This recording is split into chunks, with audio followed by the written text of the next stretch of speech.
Hello everybody! Welcome to the April episode of the Craft and Thrift podcast. Thanks so much for joining me this month. I know this one's a little bit late going out, but if you follow along on Instagram, where you can find me at Craft and Thrift, you'll see I took a couple of days off last week to go camping, so that's why this one's a little bit late coming out. For those of you who don't know me, I'm Amy, and I have a shop on Etsy. You can find me if you search Craft and Thrift shop, and I'll be putting a link in the description below. And I sell vintage, thrifted and dead stock fabric for the sustainable sewist.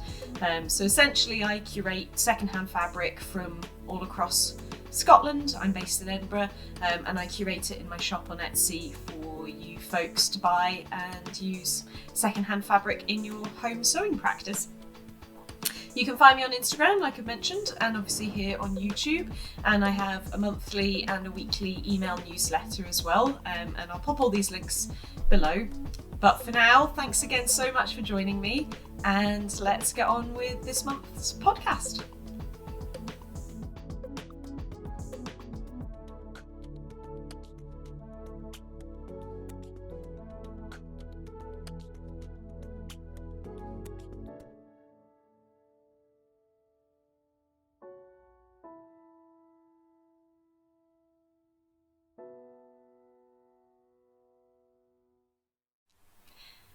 For this month's sewing section, I've got two projects to share with you all. They're both works in progress, so sorry I don't have anything finished to show you. I have finished a couple of things this month, a loo box top and a pair of Hudson tracky bums, but I kind of figured that you've all seen them a million times before from me, so it probably wasn't worth me showing you these for like the 27th time.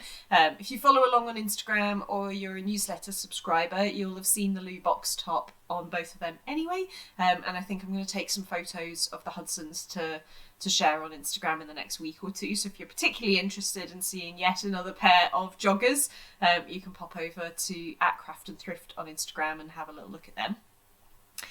But I've got two sort of slightly more complicated projects on the go at the moment, which I always find a bit of a mixed bag. I like to have something a little bit meaty to kind of keep my brain interested, maybe something that's teaching me something new, but also sometimes you just need an easy win, do you know?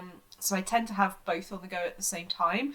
So I also currently have cut out another loo box top and another pair of Hudsons. But I'm not going to show you either of them because you'll switch off and you won't want to subscribe to me anymore. So my two meaty projects for this month are, I'll start with the first one.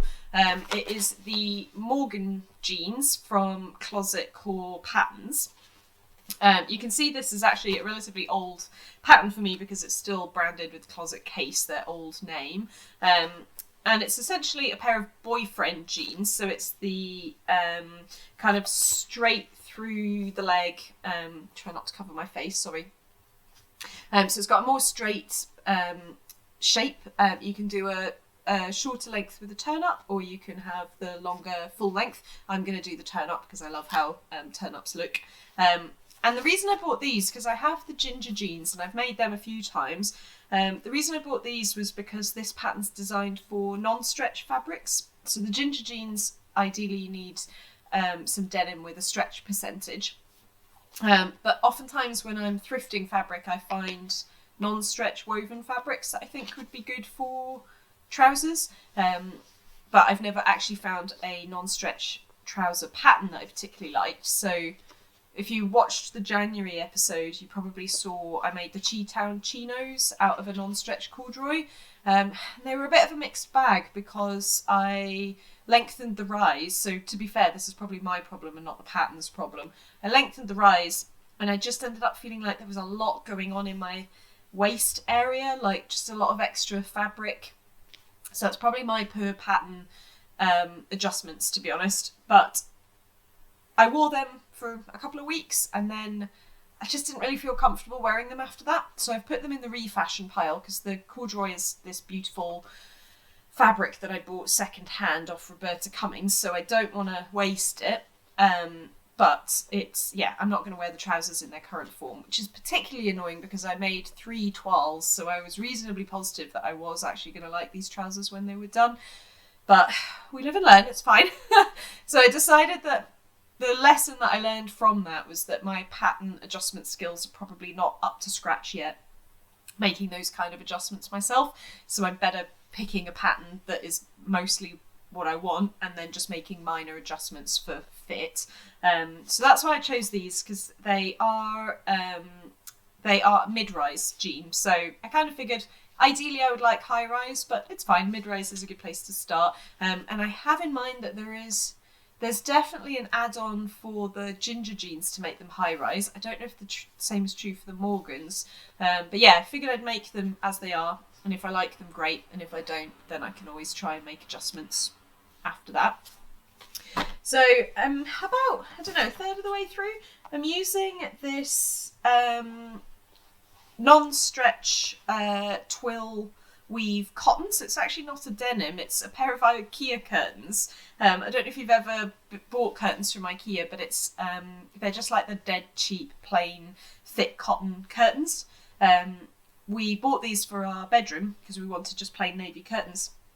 Had them for a while and then moved the curtain pole higher up. And then when I went to let out the curtains to make them longer so they would still touch the floor, there wasn't quite enough fabric. And I think that's because I washed them in the past and I think they've shrunk. So because they were quite cheap and we'd already had maybe like 3 or 4 years worth of wear out of them, I felt like we'd kind of had our money's worth. So I took them down. I bought a Sepkin set, also from IKEA, but the sort of faux velvet type instead. But I liked this fabric and I thought it'd be worth keeping. So it's been in my stash for a year or so now. Excuse me, hiccups. Just ate a croissant, that's my bad. And actually, I think they make really good fabric as a wearable toile for these Morgans, because if they work, I think they'll actually be really nice as a pair of just cotton trousers. And if they don't work, well, it was a pair of curtains that were probably going to go to charity or something anyway. So this is kind of as far as I've got. So I've done the front pockets. Hopefully you can see. It's the problem with navy fabric is it's going to be hard for you to see the details, isn't it? You can see the pockets. This one's got a coin pocket. And then I'm at that stage, for those of you who've made trousers before, where I've basted and sewn the front fly. And I'm in the process of doing the back fly here. So I've got the, I can never remember all the names for the pieces, button facing, I think. So you can see it's got buttonholes in it, which I've yet to cut open actually. And then this is going to go on one of these bits. I can never remember which way round it goes. I have to follow the pattern. And then once it's all sewn together, I'll open up the front fly and then job's a good one. I've actually never made a button fly before. I've only ever done zip flies. So I've got a few bits of hardware left from when I first made the gingers. I bought, at great expense, because obviously they have to come from Canada, a jeans hardware set from Closet Case. I think I bought 2 or 3 actually to make the shipping and whatnot worthwhile. Because I couldn't really find what I was looking for in Britain because you want the button, the jean button and the rivets and the zip ideally to match. And I was struggling to find that as a set over here. Because to be fair, this was like 4 or 5 years ago, before jeans making became like kind of a big thing in the sewing world, or at least before I was aware that it was a big thing.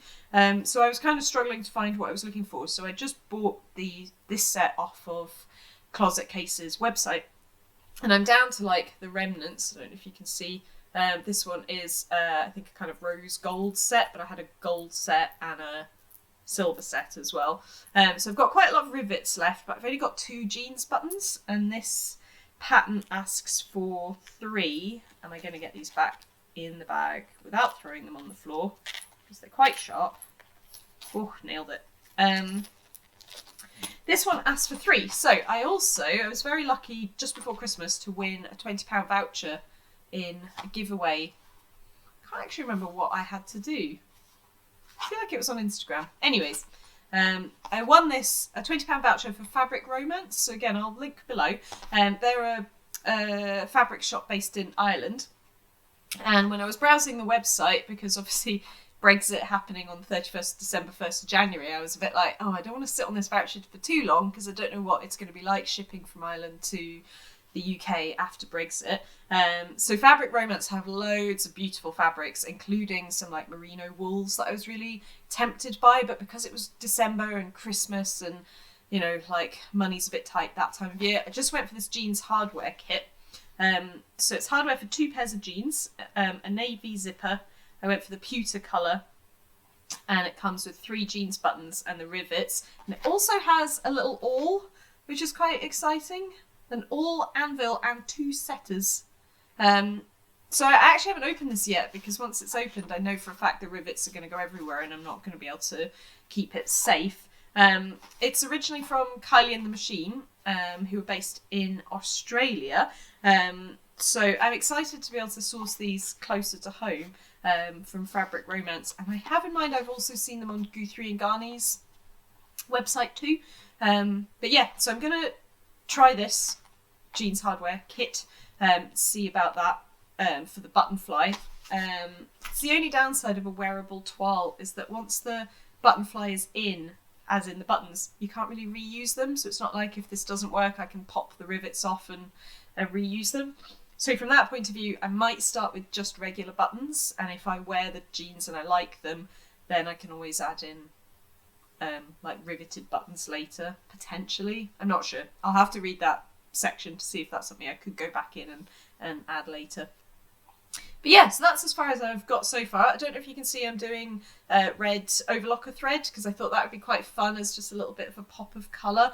And for the turn up, I'm excited to have, when I do the turn up, you'll see like a little bit of red overlocker thread at the edge, and I quite like that.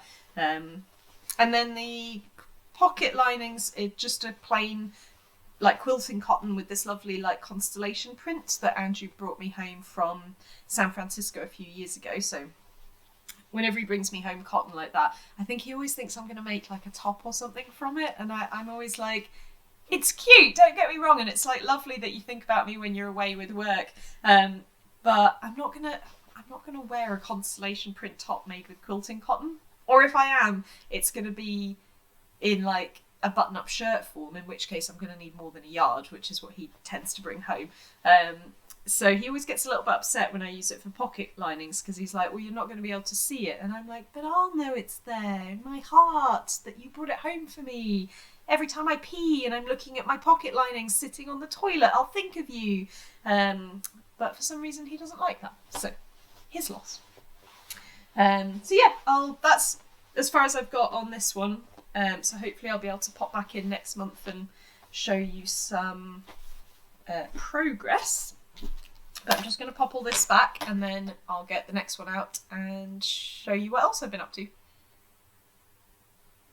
My second sewing project that I've been working on this month is for a friend's baby who turned 1 on the 23rd of April. The eagle-eyed amongst you might have noticed that date is in the past.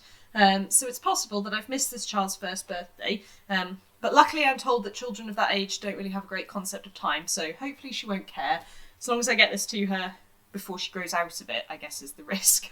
But for this, what I've made is the Pauline Alice mini collection, and I'm making the tunic. So this pattern collection appealed to me because I have quite a few friends with small kids at the moment. And it's like a little, because it's a mini collection, the clue is in the title, there's like a tunic, shirt, a jacket and a pair of like dungaree overall type things. And it comes as a size 3, 6, 12, 18, 24 and 36 months. So it goes up to 3 years old, which is quite a nice range in terms of kind of getting your money's worth out of the pattern. The difficulty rating is 2 scissors out of 3, the universal rating system for difficulty, the scissor. And so far, so I'm halfway through the tunic. I haven't made any of the others yet. I chose the tunic because I thought it might be the most simple. So the jacket and the overalls both involve like snaps or poppers, which I've never used before. And I'm very aware that it involves like buying a whole new set of like kit. You need like the prim pliers and all that stuff. Hopefully, I mean, I'm going to need to buy them because my friends keep popping out kits left, right and centre. But I've avoided them up until this point, and I'm not really in any great rush to add a new bit of kit to my sewing repertoire because I already have quite a lot of sewing related shite in the flat. We only live in a 1-bed flat, and it's like kind of bursting at the seams in my sewing areas.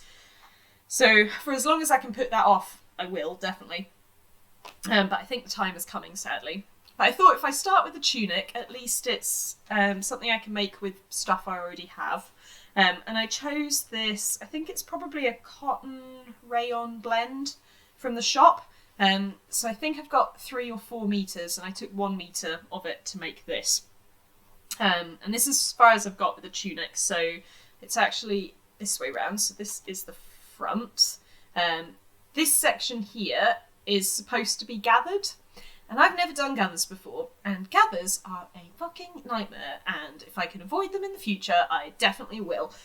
So I've done this section now twice, and I've done, as the pattern asks for, your 2 lines of basting stitches, and then you like pull the threads to gather it together, and then you pin the shit out of it, and then it's supposed to stay in place. But what I've found, I don't know how well you can see on that, is that there's sections where it looks really pretty and nicely gathered, and then there's sections like this where you get like 1 or 2 giant chunks. And I don't know if this would be a place where maybe a walking foot might be more useful, so a foot that goes up and down on the material rather than straight on the material. Or it might be one where if I had a fancier machine, I could drop the feed dogs, but I'm not sure how to do that on my machine, if I'm honest, and I have lost my machine's manual. I think it might be at my grand's. So yeah, because I think what's probably happening is that my gathers are all nice and pretty, and then as the foot works its way along, it's kind of pushing them ahead of itself, and then you get one big chunk where they all kind of get clumped together. Someone on Instagram, Carol, hi if you're watching, recommended always doing 3 lines of basting stitches and leaving 1 line in place beyond the seam allowance, I think she said. So I'm guessing that means you'd have one sort of where you technically would be able to see it, and you leave that in place while you're sewing and then pull it out afterwards. So I need to try that method because, yeah, this just looks a bit of a mess to my eyes. The benefit is the owner of this small child, neither of them sew, so I don't think they'll notice, and it's just my pride that's on the line here. And then the back is a button, is button up, which it's done. Just let me arrange it so you can see what I'm. It's all inside out. There we go. We're all in a tingle tangle. There we go. So the back is like a proper little button placket, or it will be.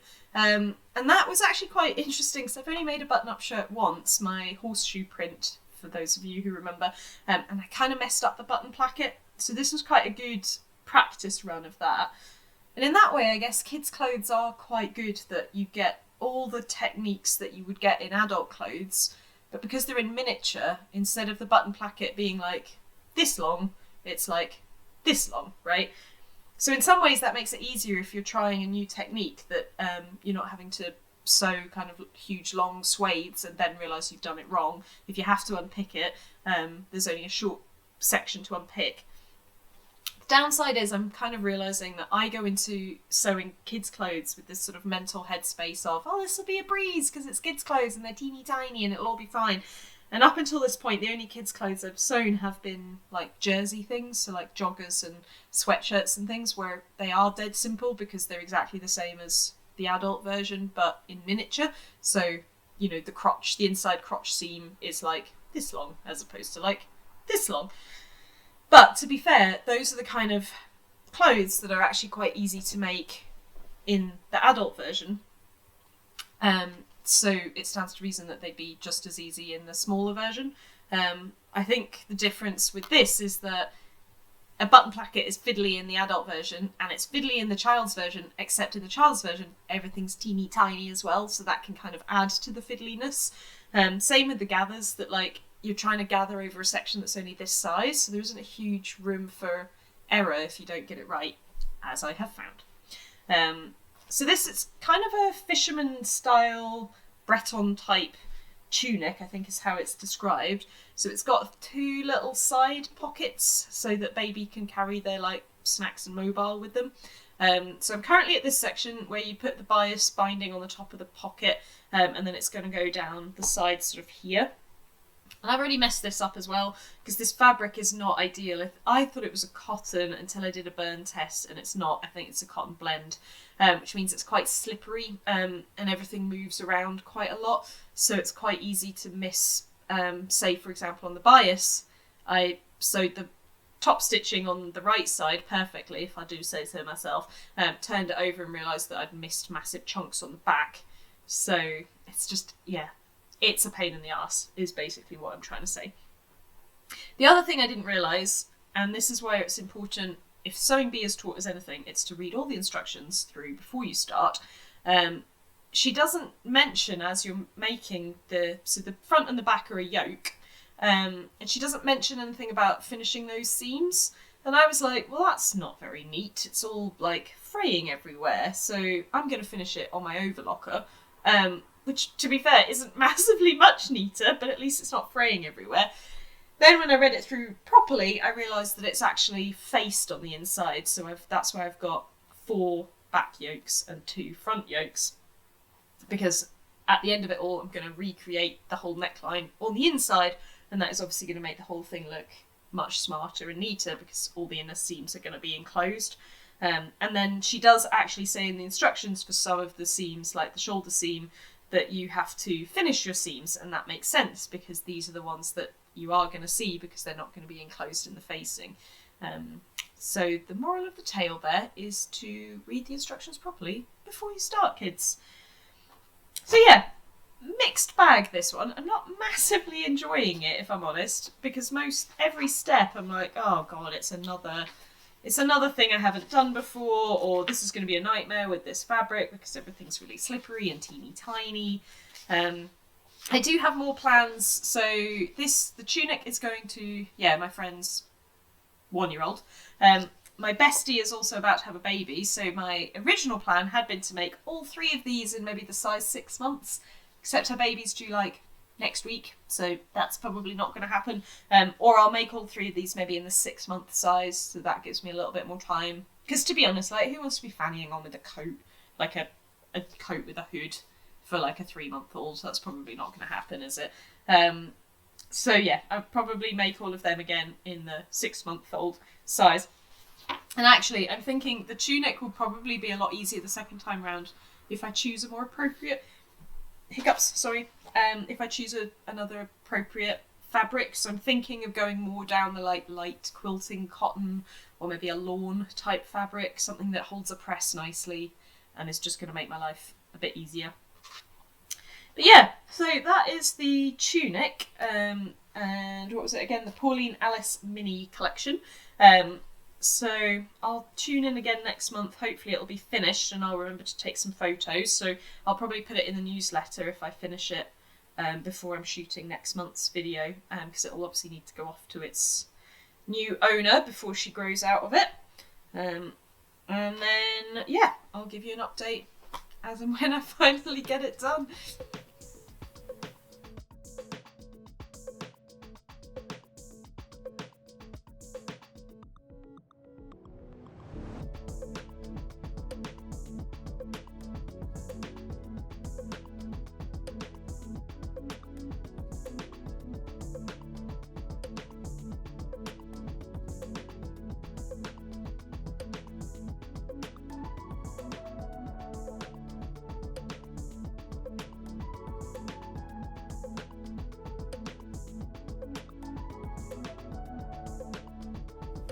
For the sustainability section this month, I wanted to have a chat about mending. So mending is one of those interesting topics where it's, historically it's obviously, kind of what poor people, it's associated with poor folk, isn't it? Like, in the Victorian times or whatever, in days gone by, it was a marker of not having enough money that you would mend your own clothes rather than, just get rid of them when your elbows went through, or or you wore a hole in your knee. Having said that, I know from like books about Tudor times from history that like ladies would let out their skirts, or have old dresses kind of restyled for the new fashions, sort of thing, or they would pass their dresses down to their lady's maid, who would have it sort of taken in or altered to fit their figure. So mending is quite an important part of keeping your clothes going for as long as possible, right? And I feel like if your aim is to live as sustainable a life as you can in the Western world, mending is quite an important skill to have, because you can make things last a lot longer. So rather than disposing of your long sleeve tee because it's gone through in the elbow, you can put an elbow patch on it, for example.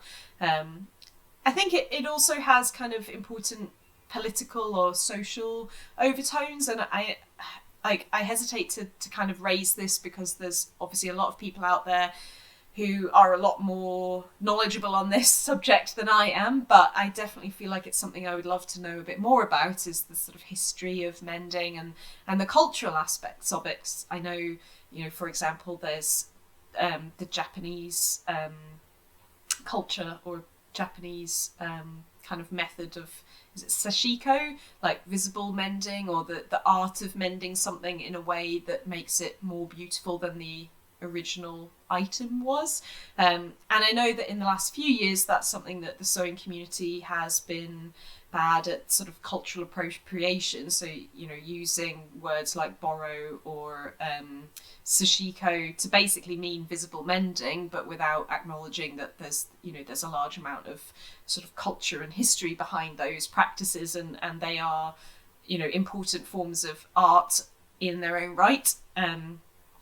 So yeah, it's a complicated subject, and certainly I am by no means an expert, so please do not take my words as the gospel truth.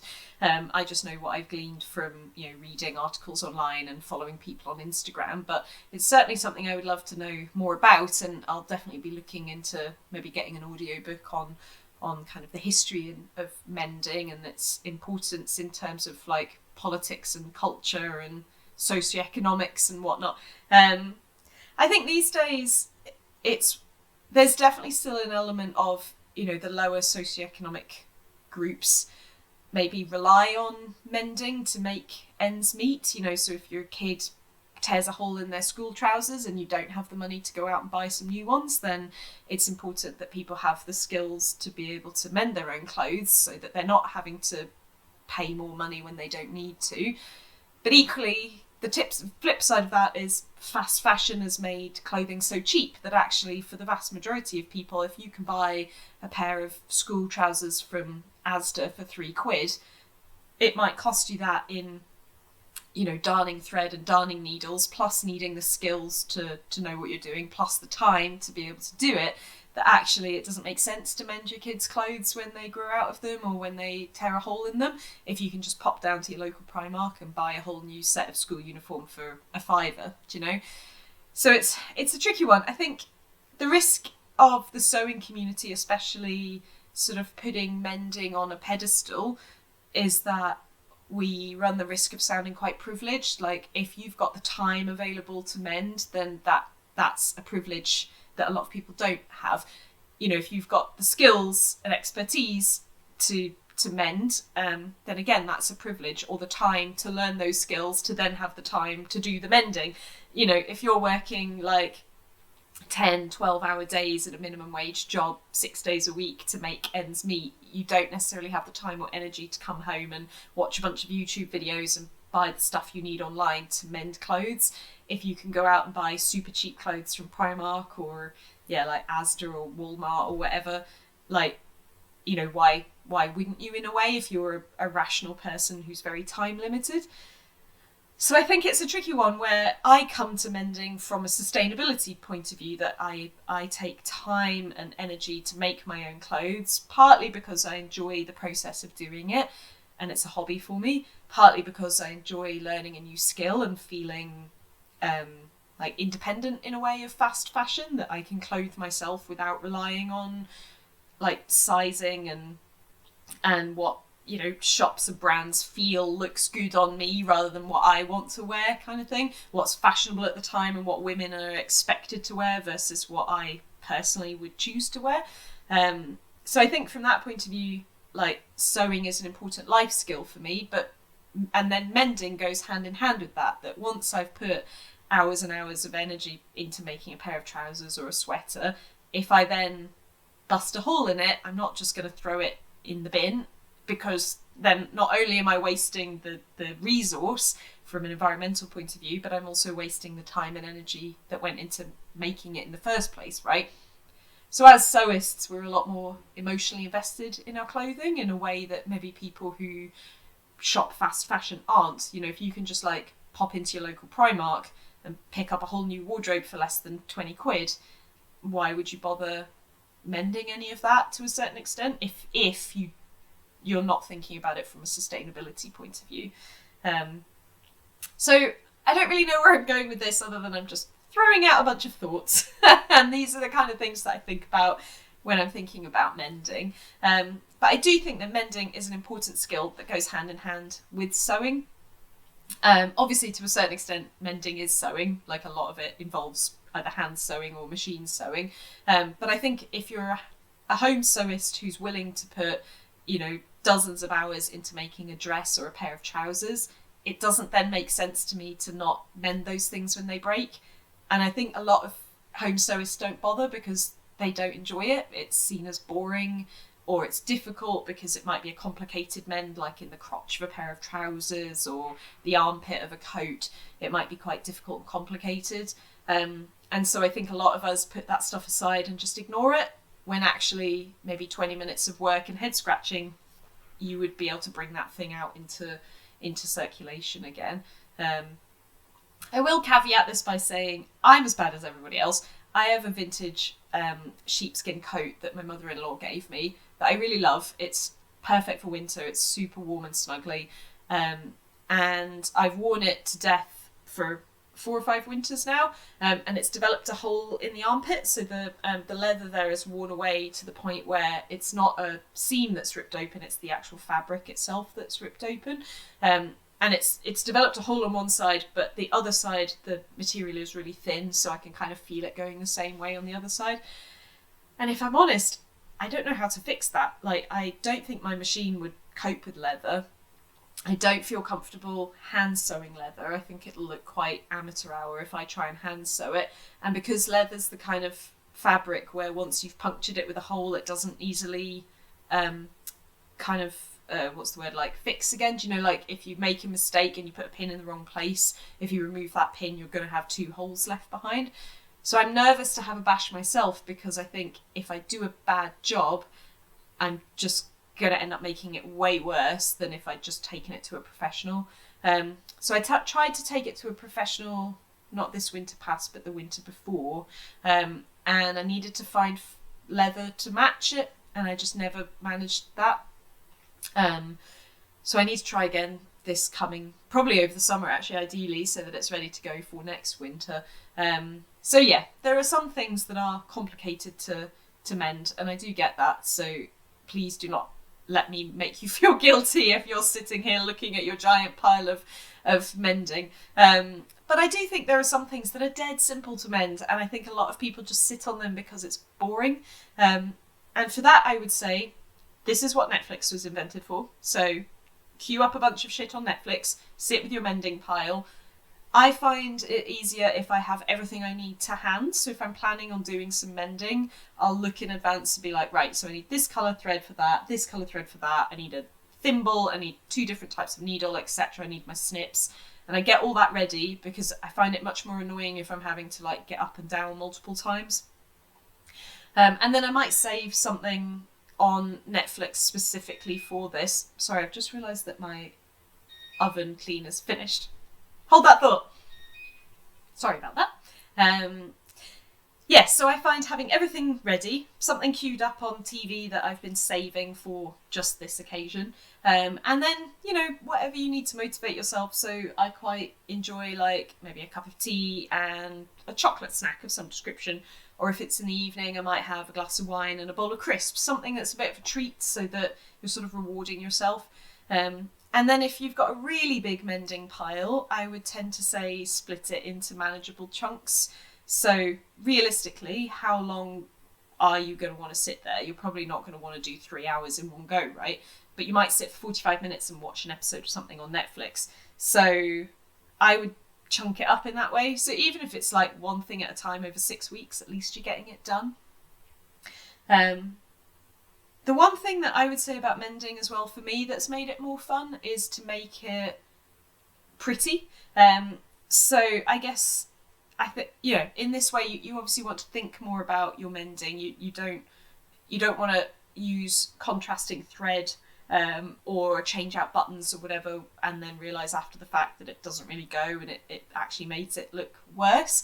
But I personally think you can make things look even better than they were before they were mended, or at the very least make the mend look intentional. So rather than it being kind of obvious that there's a mend there, make it look like it was part of the original design. So for that I will reference so this cardigan, coatigan, blazerigan, I'm not sure. It's a wool remnant that I got from Abercarn years ago, and this pattern is actually the Seamwork Oslo. It's designed for fabric with a bit of stretch. So as you can see, inappropriate choice here. I can't roll my sleeves up. So I've actually worn this a lot, like to death. It used to be a much more rich green. You probably can't tell if you've never seen it before, but it's a lot more faded than when I first got it. And because I've got kind of pointy elbows, when I sit like this, I can feel my elbow nubbin poking through. It went through in the elbows within a year or so. So I happen to have a little bit of the same fabric left in my stash. So I just cut 2 elbow patches, like vague kidney bean shapes. And then I sort of sat like this and I felt where my elbow nubbin, medical term, felt the most pointy. And then I tried to position the elbow patch so that that bit was definitely covered. As you can see here, I probably could have done with shifting it over a bit more, but whatever, it does the job.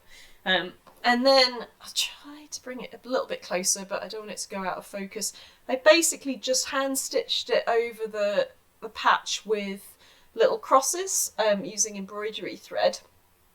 And I actually really like the way it looks. I've never had anyone comment on it. I never actually have anyone comment on my clothes at all, which I never know how to take. Because do you know when people say, oh, it's great when you learn to sew, and when people say, oh, where did you get that? You can say, oh, I made it myself. I never ever have anyone ask me, where did you get that? Which makes me think maybe what I wear is like deeply unstylish and nobody wants it. Who knows? I always choose to take it the flip side, that like if people aren't commenting on it, it's probably not obvious that it's been made as well. Because I guess the thing is, if people know you sew, what you don't want is people being like, oh, did you make that? Like, oh, you look a bit Becky Ho Becky. But yes, anyway, that's a side note. But yes, so no one's ever commented on these, which makes me think that they look somewhat like they were part of the original design. They certainly don't jump out to people. And I guess it helps that because it's on the back of the coatigan, the blazerigan, it's not immediately obvious, so it doesn't jump out as being, you know, right in your face, which is nice. The one that I do get a little bit of comment on is this. So long-term watchers, readers, will recognise this as being an ex-granddad sweater. So my granddad died, I think it'd be 3 years this year. And when he died, I helped my gran clear out his things and I took some of his sweaters. So I've got this one, I've got 2 white wool ones, and I've got one more left that I haven't done anything with yet, but I'm waiting for inspiration. And each one of them I altered in some way to fit me. Mostly I just sized them down slightly. I didn't really want to mess with them too much because the risk is you end up with a pile of scraps, which is fine if you bought it from a charity shop, but not fine if you're like emotionally attached to it. So mostly I just kind of slim them down and wear them kind of oversized. But this one had holes in the shoulder, so this is the back of the neck, the nape of the neck. It had a hole right in the back of the nape of the neck, and then holes across the shoulder, which either my gran or my granddad had tried to fix, but hadn't done a great job, sadly. So the thread was kind of all coming loose, and there were very obviously holes there. So again, I just did some visible mending. So I just took, this is wool mending thread. But, I mean, you could use just like wool scraps left over from your knitting, depending on how thick the wool is. You'd obviously want something fairly small, like 2-ply. But yeah, and again, I just did a little series of crosses, and then in this hole I just edge stitched it to stop the hole getting any bigger, and then I sort of filled in the hole in a kind of, I was going to say a butthole pattern, because if I'm honest, this looks a bit like a butthole to me, but whatever, it does the job. And I purposely chose this kind of mustard as a contrast, mostly because I didn't really have anything in my stash yarn-wise that matched the sweater. And then the risk, if it's something that doesn't match but is like too close, is that it looks very obvious if you know what you're looking for. And maybe this is more obvious to me because I like mending, so I tend to spot these things on other people. But for example, my next door neighbour, I was speaking to him in the hallway a couple of weeks ago, and he was wearing this like navy fisherman's gansy, and it caught my eye because if you've been watching the February episode, I think it was the February one where I was talking about this golden fleece, which is a book about knitting, she talks about the fisherman's gansy, so it caught my eye, and then as he turned away I saw an obvious elbow patch where it had been darned in navy like darning thread, but it wasn't quite the right navy, so it was like different enough that my eye was instantly drawn to it. And I think if that's going to be the case, you're almost better going something contrast and making the feature of it than something that's like not quite matching, and then it sort of looks more homemade, if that makes sense. The only thing with the contrast is you obviously have to be fairly comfortable or confident, because if you do it and it doesn't look great, you're going to have to unpick it all, which depending on the wool or the fabric, if it's quite a forgiving fabric, it probably isn't a massive deal, but if it's something like silk or leather, then you don't want to be like unpicking it multiple times because the fabric's just going to get more and more damaged.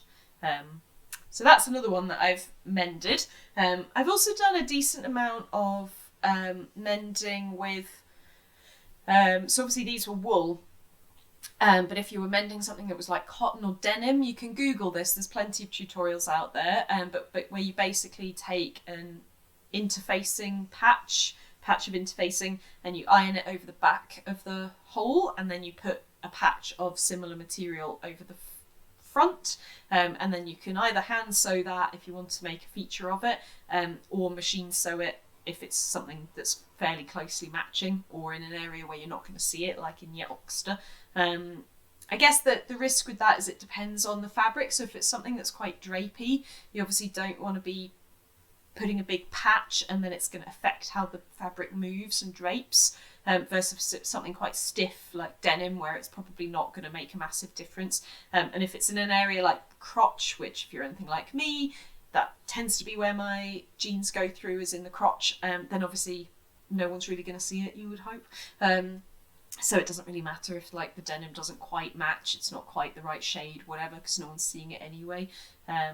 If it's something like a knee hole, then you can always patch it with a purposefully different colour. So you quite often see this where people use like maybe a brightly coloured quilting cotton, and it shows through the hole and it makes a bit of a feature of it.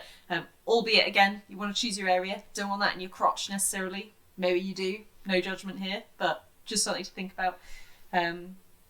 And then the last bit I wanted to mention, I'm not sure what I've done with them actually, I just literally had them to hand, there they are, is you can buy actual elbow patches. So I bought these off Roberta Cummings again on Instagram. I'll post the link down below. She sells them in her Etsy shop, and she makes them from offcuts of corduroy, and then she hand embroiders the lyrics. And obviously it's cute because it's like, lean on me when you're not strong. It's like obviously the song, but also because they're elbow patches, so you're gonna lean on them. works on many levels, love it. And then I love how she presents it on this, it's just like plain brown cardboard, and she's sewn a line of zigzag stitches at the top to hold the sew on elbow patches bit, and that bit's double thickness, so it's, I just think that's really cute. She's clearly thought about that. And then the actual elbow patches themselves are overlocked around the outside in matching thread. So yeah, I'm actually planning on using these for the last of my Grandad refashions. So I think I mentioned earlier I've got the 4th sweater waiting to be refashioned. And it's like a charcoal grey rib sweater. It's quite short, but it's quite big in the sleeve area, so I'm going to take in the sleeves, take in the sides, leave the length as it is, leave the neckline as it is, and then put these on the elbows. And I think it'll be a nice, because I think the charcoal grey with the red, I think it'll look really nice. So yeah, that is my plug for mending. Obviously from a sustainability point of view, it's a good thing to do to prolong the life of your clothing rather than buying or making something new. But I think also from a time sustainability point of view, I guess if you're going to put hundreds of hours into making something, you might as well try and extend its life for as long as possible.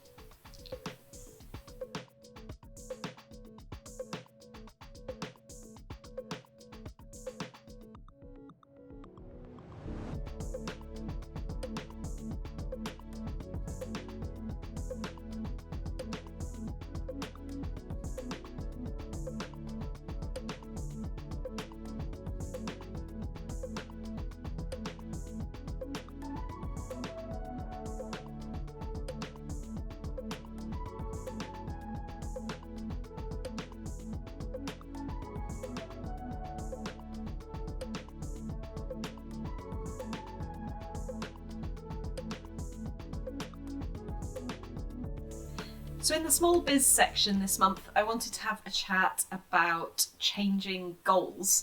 This is something that I raised in the newsletter, in the April newsletter, so I thought it'd be nice to kind of include it in this YouTube video as well, just to expand a little bit on that.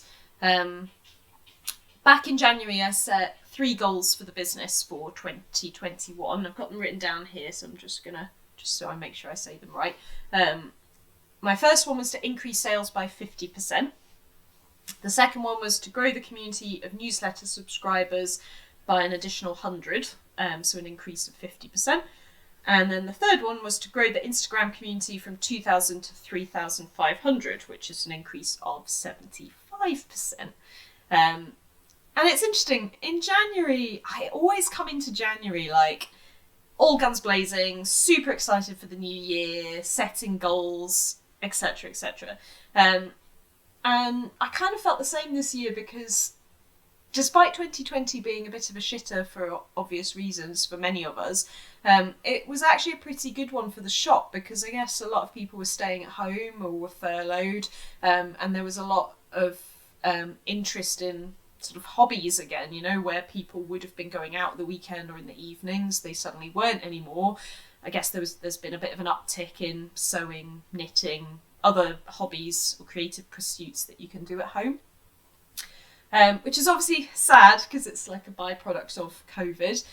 But from the shop point of view, it meant that last year actually did a lot better with sales than I maybe would have anticipated.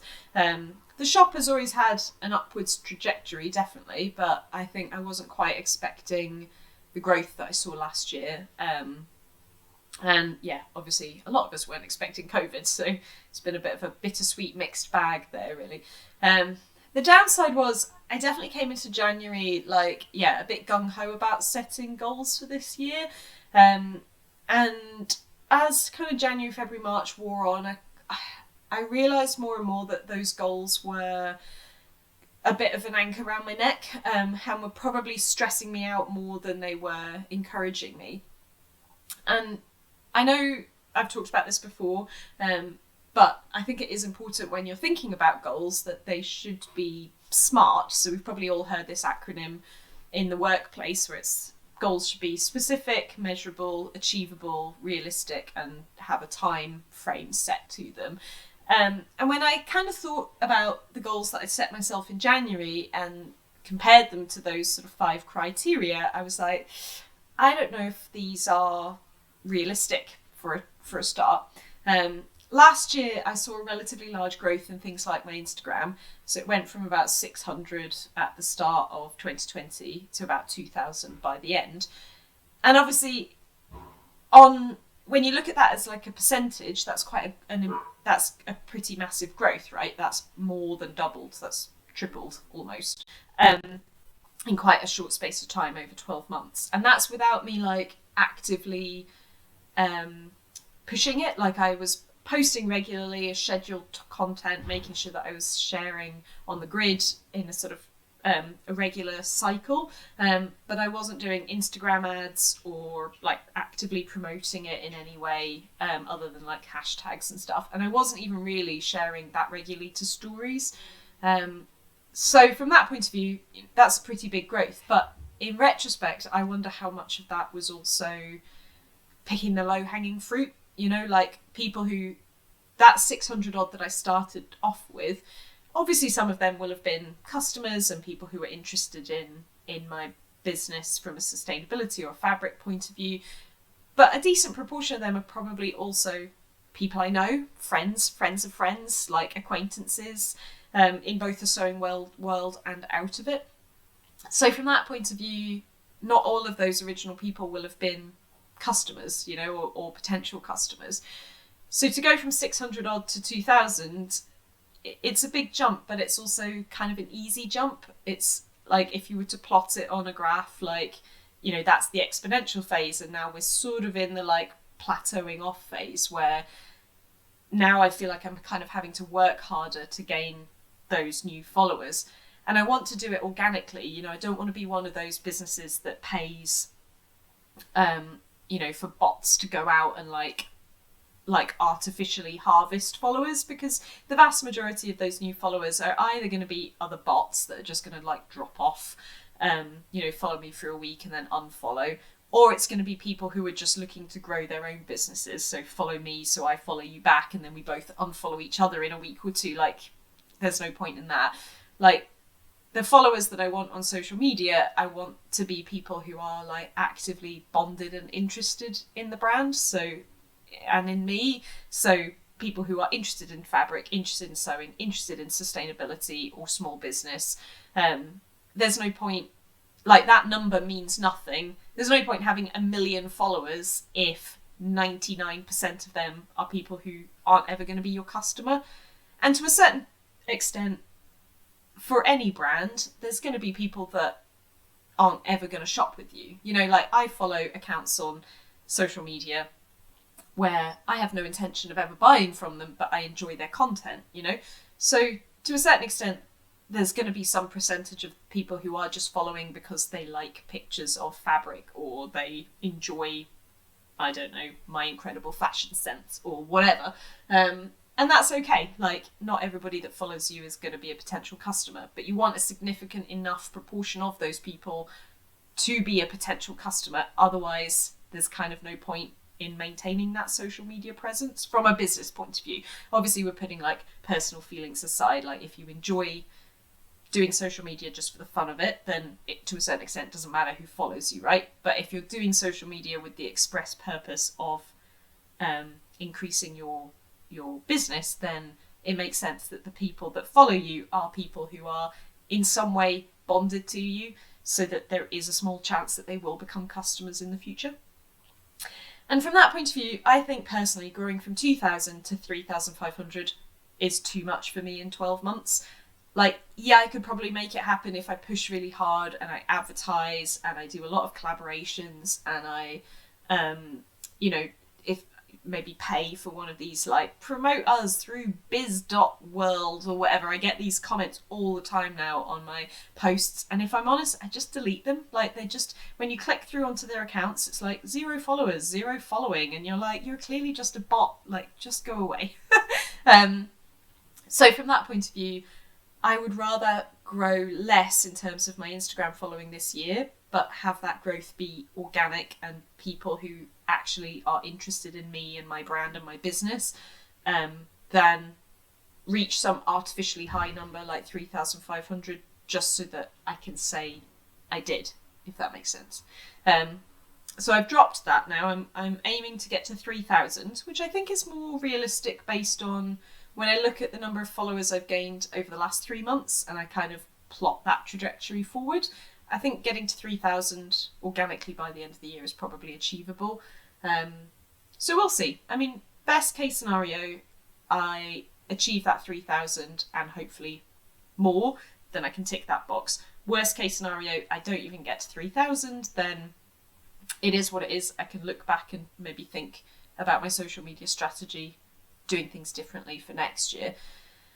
But I think ultimately I would rather grow more slowly and that growth be organic and real than faster, but have that be artificially inflated with people who aren't really that interested in me or my brand. Much as there is this big part of me that just wants to like sprint to the finish line, it's a marathon, right? It's a marathon, not a sprint. So I'd rather do it right and create good foundation, strong foundation now, than rush and then it all falls to pieces in a year or two because none of those people are actually followers of mine. So that's the Instagram. With the newsletter community. So this is another one where I'm finding that the newsletter community is growing a lot slower than I thought. There's a lot of people who subscribe and then unsubscribe, and not necessarily that they're the same person, sorry, that was badly worded.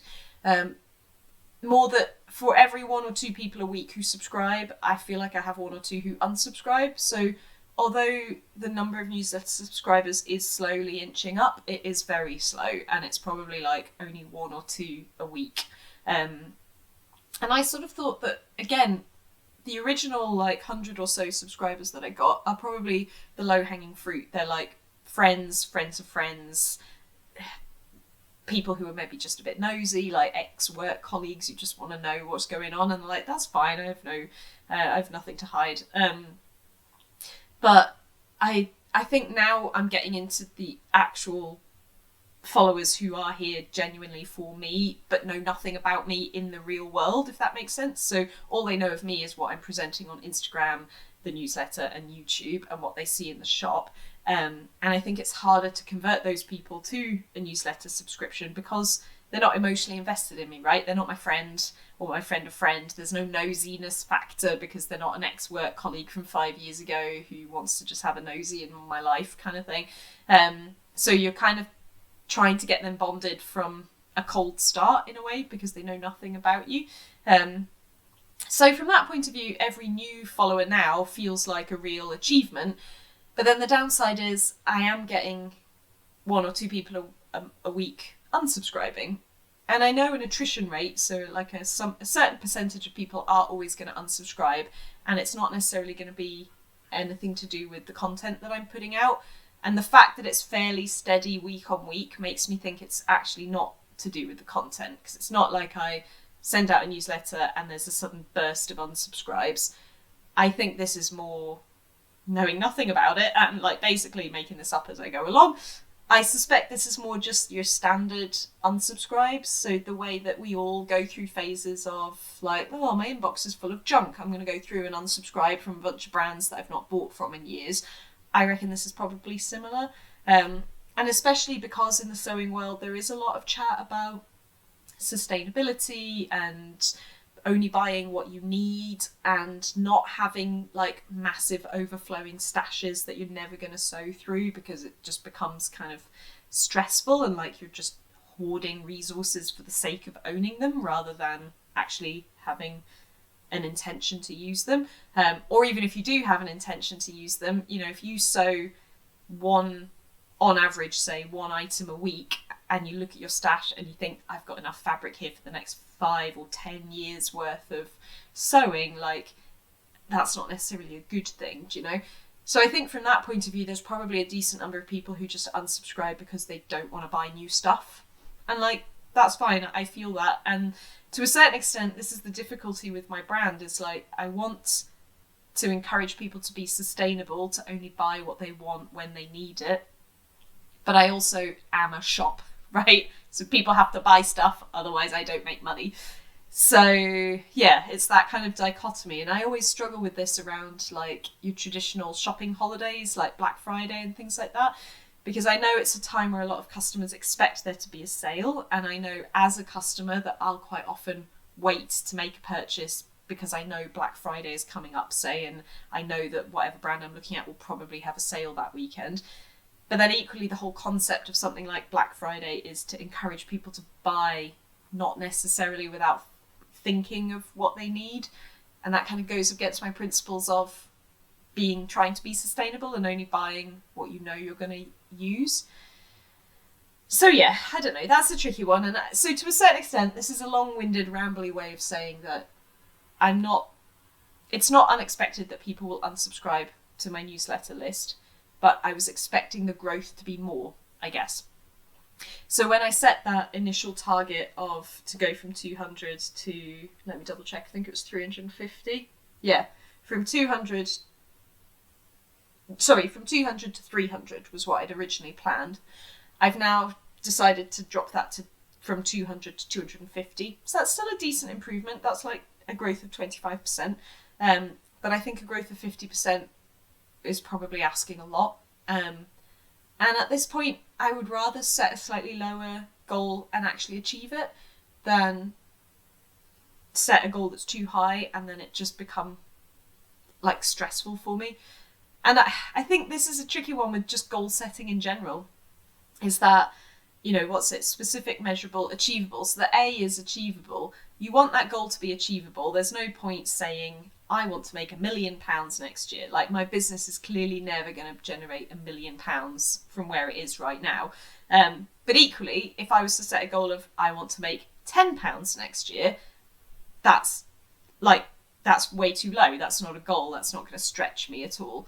And it's finding that sweet spot, isn't it? Of like a goal that is big enough that it makes you work hard, it makes you push yourself, it makes you stretch a little bit, but not so big that you overdo it. And I think my problem throughout my whole life, up until this point, in every aspect of my life, both work and personal, is that I take on too much. I have this idea that I can do a lot more than I actually can.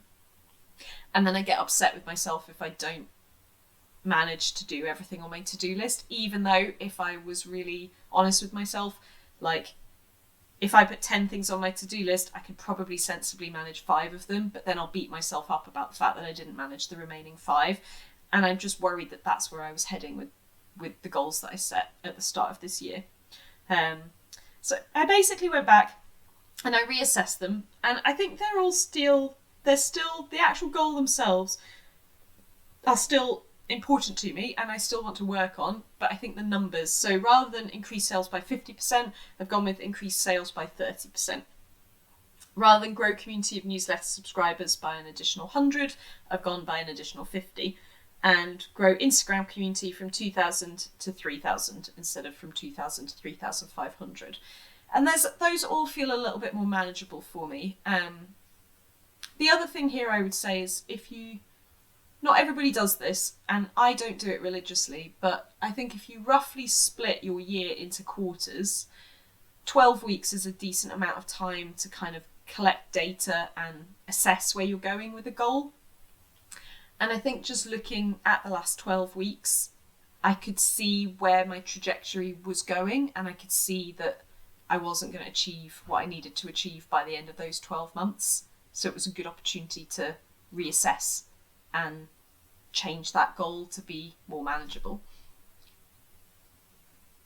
I hope that helps, and I hope that wasn't too rambly, and I'm going to leave it there because Andrew's just come through the door.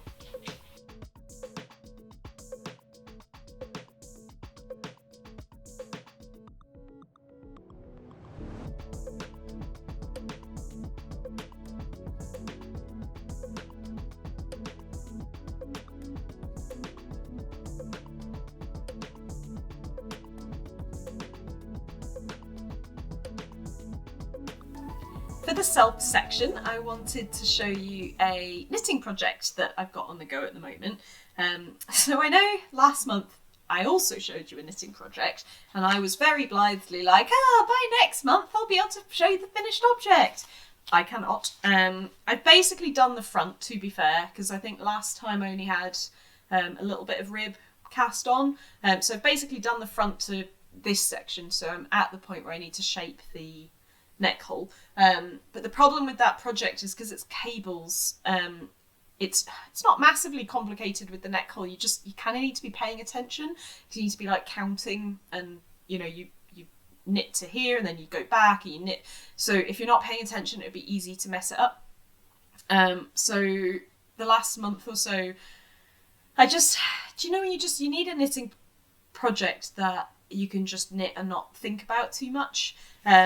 So I cast on another object because why not cast something on while you've still got something on the needles. But I cast on this, which is by Jared Flood. It's called Fort. It's actually a men's pattern. I'll link it below. And the reason I cast this on, because I'm knitting it for me, is because I knit this for Andrew a few years ago, and I really liked it. I really liked how it fit through the body. I made the smallest size for him, so obviously it kind of fits me, but the neckline's quite wide, but I actually kind of like it because it sort of stands up a little bit. It gives it a little bit of a funnel neck look on me. I made the sleeves way too long for him, so he didn't really wear it, and it was this kind of source of irritation for me because I'd every so often pull it out and be like, I spent hours knitting this for you and you don't even wear it. And he'd be like, well, the sleeves are like way too long. So he would wear it occasionally in the house and he would just roll the sleeves back, but he never wore it out the house. So eventually this winter I chopped the sleeve off, because the problem is you knit from the cuff up, so you can't unravel. You'd have to literally unravel the entire sleeve to alter the length. So I just chopped it, which I know is not great, but it is what it is. So I chopped it, picked up the sleeve stitches, and then just re-knit the rib cuff, but at a shorter length. And now he actually wears it a lot, and he's worn it out the house a few times as well, which is nice. Added bonus is the sleeves are now the right length for me as well. So I've worn it quite a lot this winter, to the point where he actually made a point of saying, oh, it's my sweater and you're wearing it all the time. And I'd be like, well, I'm the one that knit it, so, and you didn't wear it for ages, so you can't claim it for yourself now. But eventually I conceded the point that I had knit it for him originally, so I should re-knit myself one. So I'm knitting it again. The pattern actually calls for, I'm pretty certain it's Aran weight, worsted weight. And I had Chunky in the house. And this was a sweater that I actually unravelled, so I'll try and put a photo here. But I knit the Strocker by Ysolda Teague for myself a few years ago. And I don't know why I chose this colour combo. It was like reds and greys, and I never really wear grey. And the problem with the Strocker I always found is like the neckline is quite high. Like it always felt like it was kind of chopping me in just below my Adam's apple. And the armpits are quite high as well. And the problem with wool that's right up in your armpits is if you're the sweatiest person alive like I am, you end up having to like hand wash it after basically every wear, and that's just a major pain in the ass because it takes like 3 days for a wool sweater to dry. So I eventually abandoned it at my granny's house as I've got a drawer of like emergency clothes there if I end up staying overnight unplanned. And I wore it a few times as my emergency sweater. And then this year when we stayed there for a couple of months over the winter, I suddenly like, this is really nice yarn, and it's a shame that this sweater is just languishing here and getting worn like 3 times a year when I stay over without a change of clothes. So I brought it home and I frogged it. So I've now got the yarn. I've nearly finished this first ball, and then I've got mega ball to work through. But yeah, it's really nice yarn. It's originally from New Lanark, so I'll put a link below, because if you're not aware of New Lanark, it's definitely worth a visit if you're ever in Scotland. It's a working mill that was started, I want to say in 17 or 1800s, and it was one of those social experiments where the guy who started it's on the banks of the Clyde.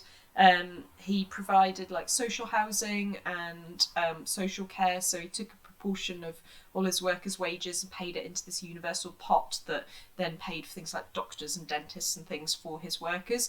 And he had strict rules about the children in the town had to stay in education until they were at least 14, which was kind of a big deal at the time, because obviously the working classes often left school really early so that they could work on the family business or whatever, bring in money for the family. So yeah, his workers were relatively well educated for the time and cared for. And it's now a museum, so you can go around the museum. The looms are still working, so you can see them producing yarn, and you can buy yarn and yarn products in their shop. But they also have an online shop, so definitely worth checking that out. So I've bought quite a lot over the years from New Lanark, and they don't do worsted weight is the thing. So I have this chunky, and I did a gauge square, and I think I've got gauge, so we'll see. It's kind of hard to show you because the needles I really need like needle caps. I don't want to lose my knitting. So I've got this far. I'll show you. So we're getting to the bit where I need to split for the, oh my god, arms. These things. But yeah, it's double moss stitch. So it's a nice kind of brainless activity in front of the TV. But it creates this really nice kind of nubbly texture that I like. And then it's got a double fold over neckline, which I actually really like, to the point where I'm going to attempt it on the bottom as well. So I've done the rib bottom section longer than I need to, and then I'm going to attempt to do the double like thickness rib bottom here. I don't know how good or not that'll look, so to be honest, if it doesn't work out, it's fine. I like it as a single layer as well. But yeah, so that is my latest work in progress. It's got this little 1x1 rib section. Can you see that? I can't tell. Down the sides as well. So that ends up being, that's one side and that's the other side. So you end up with this quite interesting detail that comes up the sides and, if I remember rightly, down the sleeve as well. So yeah, it's a nice kind of brainless one. So if I just want to sit and knit and not think too much about what I'm doing, I can kind of do it in front of Line of Duty or whatever we're watching on the TV. What am I saying? We're only watching Line of Duty at the moment. We went back and we rewatched all of the previous seasons before we watched season 6, which I would definitely recommend. I think you get more from season 6 if you've recently rewatched the earlier seasons. But yeah, it's one that you can do without really thinking too much about it, which is nice. But what I really need to do at some point is sit down with the knitting project from last month, the vintage cable knit, and just really focus and get that neckline done, because it's not going to take me very long. And then at that point, all I need to do is seam the sides and the sleeves, and then I think you pick up the stitches around the neck and you knit the neck, and then I'll be done. So I could genuinely have it done by next month. We'll soon find out.